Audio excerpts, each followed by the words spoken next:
నమస్తే. తిరుమల తిరుపతి దేవస్థానం భారతదేశంలోనే కాదు, ప్రపంచంలోనే హిందువులు అతి పవిత్రంగా భావించే దేవాలయం శ్రీ వెంకటేశ్వర స్వామి దేవాలయం తిరుమల తిరుపతి. ఈ దేవాలయంలో తరచూ వివాదాలు జరుగుతూ ఉన్నాయి. ఆ మధ్యన మీరు చూశారు, వైకుంఠ ఏకాదశి సందర్భంగా టిక్కెట్లు పంపిణీ కార్యక్రమంలో తొక్కిసలాటే జరిగింది. 6 నిండు ప్రాణాలు కోల్పోవటం జరిగింది. బహుశా తిరుమల తిరుపతి దేవస్థానపు చరిత్రలో ఇలాంటి దుర్ఘటన జరగటం ఇదే ప్రథమం. ఆ తర్వాత కొండ మీద చెప్పులు వేసుకు వెళ్ళినటువంటి సంఘటనలు, కొండ మీద మాంసాహారం భుజిస్తున్నటువంటి సంఘటనలు, కొండ మీద మద్యం తాగి గొడవలు చేస్తున్న సందర్భాలు, అలాగే కొండ మీద దేవాలయం మీద డ్రోన్ సంచరిస్తున్నటువంటి విషయాలు వెలుగులోకి చూసినప్పుడు మొత్తం టోటల్గా హిందువులందరూ కూడా వారి మనోభావాలు దెబ్బతినేటటువంటి పరిస్థితి ఏర్పడుతూ ఉంది. లేటెస్ట్గా గోశాల మీద పెద్ద వివాదం జరిగింది. నిన్నైతే తిరుపతి పెద్ద రణక్షేత్రంగా మారింది. ఒకవైపున కూటమి నాయకులు, మరొక వైపున వైఎస్ఆర్ కాంగ్రెస్ పార్టీ నాయకులు, మధ్యన పోలీసులు. చాలా గందరగోళం, ఒక లా అండ్ ఆర్డర్ సమస్యగా ఏర్పడేటటువంటి పరిస్థితి ఏర్పడింది. ఇది చాలా దురదృష్టకరమైనటువంటి పరిణామం. ఎందుకు ఈ పరిణామం ఇలా జరిగింది, దీనికి కారణాలు ఏమిటనే దాని మీద మనం కాస్త చర్చించుకుందాం. కరుణాకర్ రెడ్డి మాజీ శాసనసభ్యుడే కాదు, తిరుమల తిరుపతి దేవస్థానానికి 2 సార్లు చైర్మన్గా అపాయింట్ అయినటువంటి వ్యక్తి, అనేక పర్యాయాలు బోర్డు మెంబర్గా బాధ్యతలు నిర్వహించినటువంటి వ్యక్తి. కరుణాకర్ రెడ్డి గారు తిరుమల తిరుపతి దేవస్థానపు చైర్మన్గా ఉన్నప్పుడు అనేక విప్లవాత్మకమైన మార్పులు తీసుకొచ్చాడనేది ఒక నగ్న సత్యం.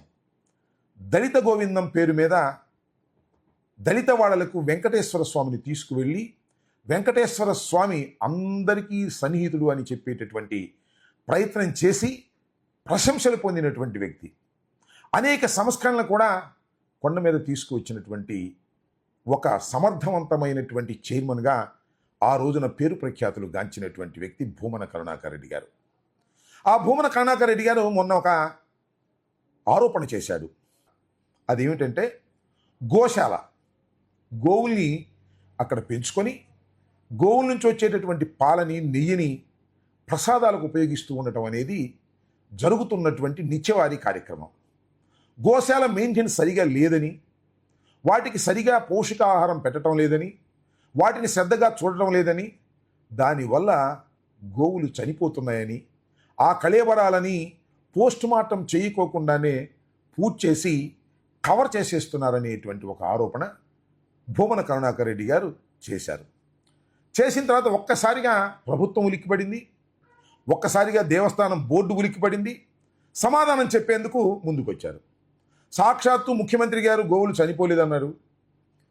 ఆ బోర్డు చైర్మన్ అయినటువంటి నాయుడు గారు ఒకటి అలా చనిపోవటం సహజం, ఇదేం పెద్ద విషయం కాదని పక్కకు నెట్టేశాడు. శ్యామలరావు గారు, ఈఓ గారు, మంచోడే, మంచి పేరున్నవాడే. కానీ తిరుమల తిరుపతి దేవస్థానానికి ఈఓగా అయిన తర్వాత టీటీడీ బోర్డులో ఉన్నప్పుడు పైనుంచి వచ్చిన ఆదేశాలకు మించి ఎక్కువ మాట్లాడలేనటువంటి ఒక విచిత్రమైన పరిస్థితి ఆయన స్టేట్మెంట్స్లో కనిపిస్తూ ఉంది. ఆయన అబద్ధం ఏమీ చెప్పలేడు కదా, చనిపోయిన మాట నిజమేను. జనవరి నుంచి ఇప్పటి వరకు ఈ 3 మాసాల్లో 53 గోవులు చనిపోయాయి అని చెప్పారు. అంతేకాదు, గత సంవత్సరం కూడా 179 గోవులు చనిపోయాయి అని చెప్పాడు. అయితే గత సంవత్సరం అంటే కొంత వైసీపీ పరిపాలన ఉంది, కొంత వీరి పరిపాలన ఉంది. 179 అప్పుడు చనిపోయాయి అని చెప్పారు. అంటే గోవులు చనిపోవడం అనేది జరుగుతున్నటువంటి అంశం. సహజంగా గోవులు మందలో ఉన్నప్పుడు ముసలిమైన గోవులు చనిపోవటం అనేది సహజం. కానీ మరణాల రేటు అధికంగా ఉంది, అశ్రద్ధ చేయటం వల్ల గోవులు చనిపోతున్నాయి. పవిత్రమైనటువంటి గోశాలలో ఇలా జరగటం అనేది దురదృష్టకరమైనటువంటి అంశమే కాకుండా మేనేజ్మెంట్ లోపం, సరైన శ్రద్ధ తీసుకోవడం లేదు. తొక్కిసలాటలో ఏ విధంగా అయితే మనుషుల ప్రాణాలు పోయాయో అశ్రద్ధ వల్ల, ఇక్కడ కూడా అలాంటి అశ్రద్ధ జరుగుతుందనేది కరుణాకర్ రెడ్డి గారు చేసినటువంటి ఆరోపణ. దాని మీద ఈఓ గారు కూడా వచ్చారు, ఆయన చెప్పాల్సిన సమాధానం చెప్పాడు. ఈఓ గారు చెప్పినటువంటి సంఖ్యకు భిన్నంగా చైర్మన్ నాయుడు గారు చెప్పాడు. వాళ్ళిద్దరి మధ్యన పొంతన కుదరలేదు. మరి అబద్ధం ఆడేటప్పుడు ఇద్దరు కలిసి మాట్లాడుకున్నారో లేదో నాకు తెలియదు, కానీ ఈ విధమైనటువంటి పరిస్థితులు అక్కడ కొండ మీద కనిపించటం, గోశాలలో కనిపించటం నిజంగా హిందువులందరూ కూడా గుండెల్లోనే కుమిలిపోతున్నటువంటి సందర్భం. ఇక్కడ ఇంకో విషయం చెప్పాలి. నిన్న తిరుపతి ఒక రణరంగంగా మారింది. ఎందుకు మారింది? కారణం ఏమిటి? ఇది అయిన తర్వాత కరుణాకర్ రెడ్డి గారు ఎప్పుడైతే ఈ స్టేట్మెంట్ ఇచ్చారో, ఈ స్టేట్మెంట్కి తిరుగు స్టేట్మెంట్గా ఈఓ గారు ఇచ్చారు, చైర్మన్ గారు ఇచ్చారు, ముఖ్యమంత్రి గారు ఇచ్చారు. అంతవరకు అయితే సర్దుకునేది. కానీ పల్లా శ్రీనివాస్ గారు, తెలుగుదేశం పార్టీ అధ్యక్షులు, ఒక ట్వీట్ చేశారు. కరుణాకర్ రెడ్డి చెప్పేదంతా అబద్ధం, కరుణాకర్ రెడ్డి గారు చెప్తున్నది అబద్ధం, కావాలంటే నేను ఆయనది అసత్యమని నిరూపిస్తాను అని శ్రీనివాస్ గారు ఒక ట్వీటే చేశాడు. ఆ ట్వీట్ ఏంటో తెలుసా? టీటీడీ గోశాలలో గోవులు మరణించాయంటూ ఫేక్ వార్తలు ప్రచారం చేస్తున్న వైసీపీ నేతలకు ఇదే మా ఛాలెంజ్. ఈ నెల 17వ తేదీన ఉదయం 10 గంటలకు టీటీడీ గోశాలకు మీరు రండి, మేము వస్తాం, గోవులు క్షేమంగా ఉన్నాయో లేదో కళ్ళారా చూద్దురు అన్నారు. దానికి సహజంగానే కరుణాకర్ రెడ్డి గారు స్పందించవలసిందే కదా.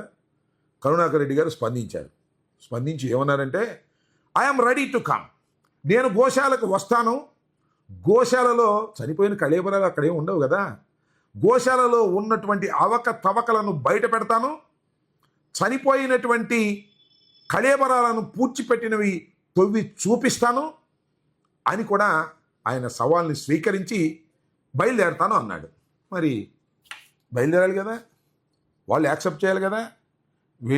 వెళ్ళటానికి ప్రయత్నం చేశారు, కానీ ఎలవ్ చేయలేదు పోలీసులు. నిన్నంతా అదే జరిగింది. కానీ తెలుగుదేశం వాళ్ళు చెప్పేది ఏమిటంటే, కూటమి ప్రభుత్వం వైపు నుంచి చెప్పేది ఏమిటంటే, కరుణాకర్ రెడ్డి రాలేదు, కరుణాకర్ రెడ్డి పారిపోయాడు అనేటువంటి ఒక తప్పుడు ప్రచారాన్ని చేస్తున్నారు. ఎవరి పత్రికలు వాళ్ళే కదా ఇవాళ ఉన్న పరిస్థితుల్లో. చూడండి, ఈనాడులో ఏం రాశారు? సవాలు చేసి ముఖం చాటేసిన భూమన. సవాలు చేశాడంట, ముఖం చాటేసి పారిపోయాడంట, రాలేకపోయాడంట అనేది ఈనాడులో ఇవాళ ఫ్రంట్ పేజీలో రాసినటువంటి సందర్భం. సరే, సాక్షులు ఏం రాశారో కూడా చదివి వినిపిస్తాను.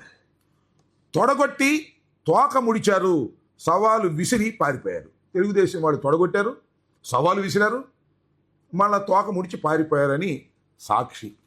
ఇక ఆంధ్రజ్యోతి ఈ రెండింటికి భిన్నంగా రాసింది. ఎందుకంటే ఆంధ్రజ్యోతి కొద్దిగా కినుక వహించింది.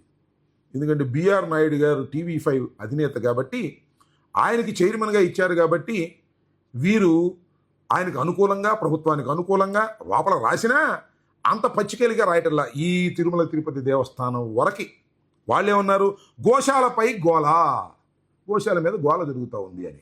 జరిగింది ఏంటి అసలు? వాస్తవం ఏంటి?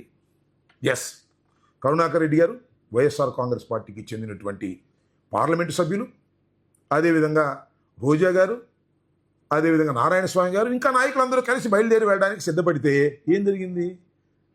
కరుణాకర్ రెడ్డి గారు ఇంటి చుట్టూరా పోలీసులు పెట్టారు. కరుణాకర్ రెడ్డి గారు బయటికి రాకుండా ఆపేదానికి ప్రయత్నం చేశారు. ఇది నిజం కాదా? విజువల్స్ కనిపించడం లేదా? కరుణాకర్ రెడ్డి తోక ముడిచాడనేది ఎందుకు మాట్లాడుతున్నారు? అలా కాదండి, మేము 2-3 రమ్మన్నాము, ఆయన మందీ మార్బలంతో వచ్చేస్తున్నారు, అందుకని అటకాయించారు అని ఒక మాట మాట్లాడుతున్నారు. సింగిల్గా రావాలంట. సింగిల్గా రావాలో, ఎంతమంది రావాలో, ఎంతమందిని మీరు ఎలవ్ చేస్తారో మీరు ఆలోచించుకోండి. అంత బయలుదేరి 10 మందో 15 మందో మేము వస్తాము అంటే వాటిని ఆపి చూడండి. గోశాల దగ్గర ఎంత పకడ్బందీగా పెట్టారో. జనరల్గా మనం కలెక్టరేట్కి మెమోరాండం ఇవ్వడానికి వెళ్తాం, ఒక 100 మంది సెలెక్ట్ చేసి పంపిస్తారు కదా, అలాగే పంపించవచ్చు కదా. ఇంటికాడ ఎందుకు ఆపాలి? ఇంటి చుట్టూ ఎందుకు బందోబస్తు పెట్టాలి? ఇలాంటి పిచ్చి వేషాలు వేసి, ఎందుకంటే దీన్ని బట్టి అర్థమవుతున్నది ఏంటంటే, గోశాలలో గోవులకు రక్షణ లేక అవి మరణిస్తున్న మాట వాస్తవం. ఎప్పుడైతే కరుణాకర్ రెడ్డి గారు వారితో పాటు వైఎస్ఆర్ కాంగ్రెస్ పార్టీకి సంబంధించిన నాయకులు వెళితే ఆ వాస్తవాలు బయటకు వస్తాయి కాబట్టి అవి రాకోకుండా కప్పిపెట్టేందుకు ప్రయత్నం చేశారనేది చాలా స్పష్టంగా అర్థమవుతుంది. అయితే ఎవరి పేపర్లో వాళ్ళకి రాసుకుంటున్నాయి, కానీ టీవీల్లో న్యూట్రల్ టీవీస్ కూడా కొన్ని ఉన్నాయి కదా, అవి చూస్తే మనకు అర్థమవుతాయి. కరుణాకర్ రెడ్డి గారి ఇంటి ముందంతా పోలీసు బందోబస్తు పెట్టారు. కరుణాకర్ రెడ్డి గారు వెళ్ళడానికి ప్రయత్నం చేస్తే పోలీసులు అడ్డం వచ్చినటువంటి సందర్భాలు ఉన్నాయి. ఒక నాటకీయ పక్కీలో ఇదంతా జరిగినటువంటి మాట వాస్తవం. యాతావాత అర్థమవుతున్నది ఏమిటంటే, తిరుమల తిరుపతి దేవస్థానంలో సరైనటువంటి మేనేజ్మెంటు లేకపోవటం, సరైనటువంటి దృష్టి సారించకపోవటం. ఒక్క మాట చెప్పాలంటే తిరుమల తిరుపతి దేవస్థానాన్ని, మతాన్ని రాజకీయంగా వాడుకోవాలని కూటమి ప్రభుత్వం నిర్ణయించుకున్నది. జగన్మోహన్ రెడ్డి గారి మీద అపనిందలు వేయటానికి తిరుమల తిరుపతి దేవస్థానాన్ని అడ్డం పెట్టుకునేటటువంటి ఒక నీచమైన కార్యక్రమానికి తెర తీసింది. మొట్టమొదటి ప్రభుత్వం రాగానే లడ్డూలో పంది కొవ్వు కలిసింది, గొడ్డు కొవ్వు కలిసింది అని ప్రచారం చేశారే. ఎంత దుర్మార్గమైనటువంటి అంశం ఇది. చివరికి సుప్రీంకోర్టుకు వెళ్ళవలసినటువంటి పరిస్థితులు ఏర్పడ్డాయి. అంటే జగన్మోహన్ రెడ్డి గారిని, తిరుమల తిరుపతి దేవస్థానాన్ని అడ్డం పెట్టుకొని ఆయన మీద బురద జల్లాలనేటువంటి ప్రయత్నం చేశారు. అందువల్లే ఈ వివాదాలన్నీ కూడా జరుగుతూ ఉన్నాయి. ఇప్పుడైతే ఒక దేవాలయాన్ని, ఒక మతాన్ని ఆ విశ్వాసాలకు వదిలేయాలి, రాజకీయంగా దానికి ఉపయోగించుకోవడానికి ప్రయత్నం చేయటం మొదలెడితే మహాపాపం. అదే పాపం చంద్రబాబు నాయుడు గారి కొడుతుందని కూడా ఈ సందర్భంగా నేను చెప్పదలుచుకున్నాను. కాబట్టి తిరుమల తిరుపతి దేవస్థానం మీద ఇప్పటికైనా శ్రద్ధాభక్తులతో ఈ ప్రభుత్వం ప్రవర్తించకపోయినట్లయితే భక్తుల ఆగ్రహానికి గురికాక తప్పదనే విషయాన్ని దయచేసి తెలుసుకోవాలని కూడా ఈ సందర్భంగా చెప్పదలుచుకున్నాను.